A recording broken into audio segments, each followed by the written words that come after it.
बिस्मिल्लाहिर्रहमानिर्रहीम। अस्सलाम वालेकुम। खुदा के लिए।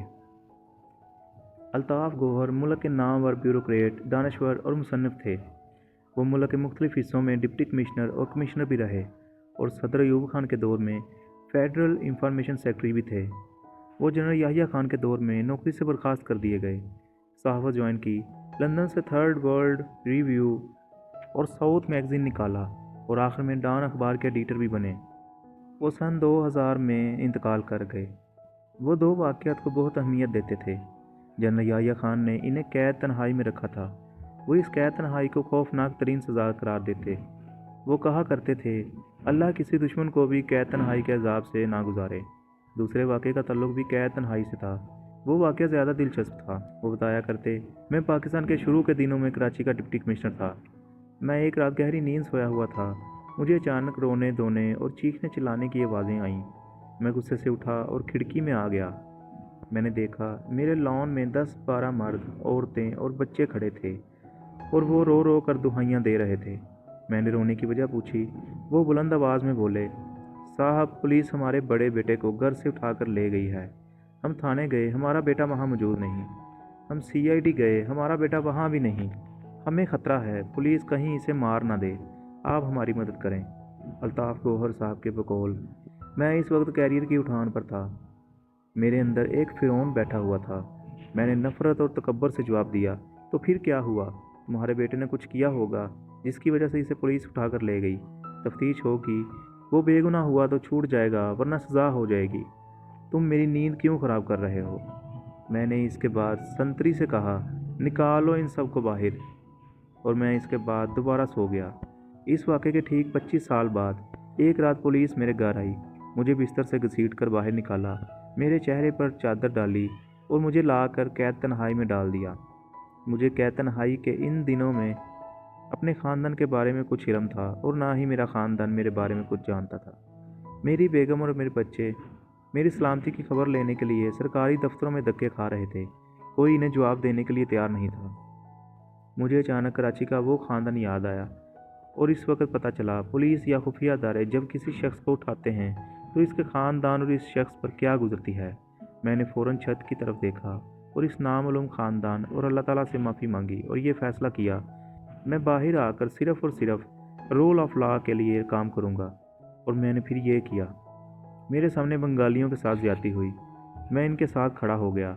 भुट्टो ने बलूचिस्तान में ऑपरेशन किया, मैंने बलोच लीडरों का साथ दिया। और जब जनरल ज़ियाउल हक ने मार्शल लॉ लगाया तो मैंने इनके ख़िलाफ़ भी आवाज़ बुलंद की। हमें उस वक़्त तक दूसरे के दान दर्द का एहसास नहीं होता जब तक हमारी अपनी दाढ़ नहीं निकलती। हमें उस वक़्त तक दूसरों के दुखों, आलाम और आजमाइशों का अंदाज़ा भी नहीं होता जब तक हम खुद इस अमल से नहीं गुजरते। जब तक हम और हमारा ख़ानदान सड़कों पर मारा मारा नहीं फिरता, हमारे मुल्क में इंसाफ मौजूद नहीं है। चनांचे आप सदर हों, वज़ीर आज़म हों या चीफ जस्टिस हों, आपको इंसाफ के लिए अवामी कंधों या फिर डील का सहारा लेना पड़ता है। जनरल राहील शरीफ मेहरबानी फरमा दें तो जनरल परवेज़ मुशर्रफ को कमर दर्द का सहारा मिल जाता है। सऊदी बादशाह मेहरबान हो जाए तो शरीफ ख़ानदान अटक कले से सरवर पैलेस पहुंच जाता है। अमेरिका और बरतानिया मान जाएं तो बेनज़ीर भुट्टो और आसिफ अली जरदारी और नवाज शरीफ को NRO का तोहफ़ा मिल जाता है। जनरल परवेज़ मुशर्रफ हाँ कर दें तो नैब चौधरी साहबान की फाइलें बंद कर देता है। और अगर जनरल कियानी और जनरल पाशा हाथ होला कर दें तो सदर जरदारी को मेमो स्कैंडल से छुटकारा मिल जाता है और काजी हुसैन अहमद और मियां नवाज शरीफ तक अपनी पटिशन से पीछे हट जाते हैं। और अगर आर्मी चीफ मान जाएं तो चीफ जस्टिस इफ्तिखार मोहम्मद चौधरी बहाल हो जाते हैं। हमें खुले दिल से किसी दिन मानना पड़ेगा, हमारे अदल इंसाफ के अदारे किसी को इंसाफ नहीं देते। हमारे मुहतसब भी किसी के साथ अदल नहीं करते। वो तमाम फ़ैसले जो अदालतों में होने चाहिए वो बंद कमरों और दूसरे मुल्कों में होते हैं और हमारे तफ्तीशी और हमारे मुनसफ इन पर सिर्फ मोहरें लगाते हैं। आप डॉन लीग्स की मिसाल ही लें। हुकूमत ने 7 नवंबर 2016 को 7 रुकनी कमीशन बनाया। कमीशन ने तहकीकात की, लेकिन मुलजमान की सज़ा का फ़ैसला कमीशन ने नहीं किया। ये फ़ैसला हुकूमत और फ़ौज ने किया। दोनों ने अपनी अपनी टीम बनाई। वज़ीर-ए-आज़म हाउस में मीटिंग हुई और परवेज़ रशीद और तारक फ़ातमी को फ़ारिग करने, डॉन का इशू APNS पर छोड़ने और राव तहसीन को मुअत्तल करने का फ़ैसला हो गया। ये फ़ैसला जब कमीशन को भिजवाया गया तो कमीशन के एक रुकन नजम सईद ने फ़ैसले पर दस्तखत से इनकार कर दिया। ये पंजाब के मुहतसिब हैं। और ये कमीशन का हिस्सा थे। नजम सईद पर हर तरफ से दबाव डाला गया। जनेवा में मौजूद इनके दोस्त डॉक्टर तौकीर शाह से भी सिफारिश कराई गई और फवाद हसन फवाद भी इनसे मिले, लेकिन ये नहीं माने। यहाँ तक कि नजम सईद को लाहौर बुलाया गया। फवाद हुसैन फवाद भी लाहौर पहुँचे और वज़ीर आला पंजाब ने बड़ी मुश्किल से नजम सईद को राज़ी किया। आप देख लें, कमीशन के फैसले भी कमीशन में नहीं हुए, वज़ीर आज़म हाउस और वज़ीर आला हाउस में हुए। ये मुल्क में कानून और इंसाफ की सूरत हाल है, और सूरत हाल ये साबित करती है मुल्क में कानून मौजूद है और ना ही इंसाफ। और आज अदल इंसाफ की इस कमी का नुकसान हर पाकिस्तानी को है।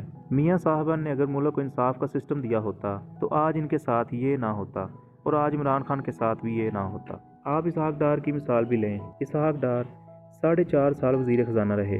वजारत ख़जाना और FBR ने टैक्स के नाम पर इन 4.5 बरसों में मुल्क भर के ताजरों, सनतकारों, दुकानदारों और मुलाजम पेशा लोगों के साथ क्या क्या नहीं किया।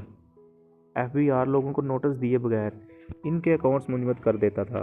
ये जायदादों पर नोटिस भी लगा देता था। नैब ने भी 4.5 बरसों में लोगों का नातका बंद कर दिया। आपको आज अपर क्लास के 90% ख़ानदानों के पास दूसरे ममालिक की शोहरियत मिलेगी, और बैरून मुल्क जायदादें भी और कारोबार भी। ये लोग अपना मुल्क छोड़ने और अपने असासे दूसरे मुल्कों में रखने पर क्यों मजबूर हुए? इसका सिर्फ एक जवाब है, मुल्क की पॉलिसियाँ। आप जब लोगों को बिला वजह तंग करेंगे, आप इनके कारोबार, अकाउंट्स और जायदादें पहले मुंजमद करेंगे और इन्हें चार्ज शीट बाद में करेंगे, तो वो क्या करेंगे? क्या वो मुल्क से नहीं जाएंगे? आप मुल्क के टैक्स सिस्टम को देख लें। यकीन करें, टैक्स के गोरख धंधे से निपटना एक फुल टाइम जॉब है। आप इस मुल्क में टैक्स के डॉक्यूमेंट्स मुकम्मल कर सकते हैं या फिर काम कर सकते हैं। आप ये दोनों काम इकट्ठे नहीं कर सकते।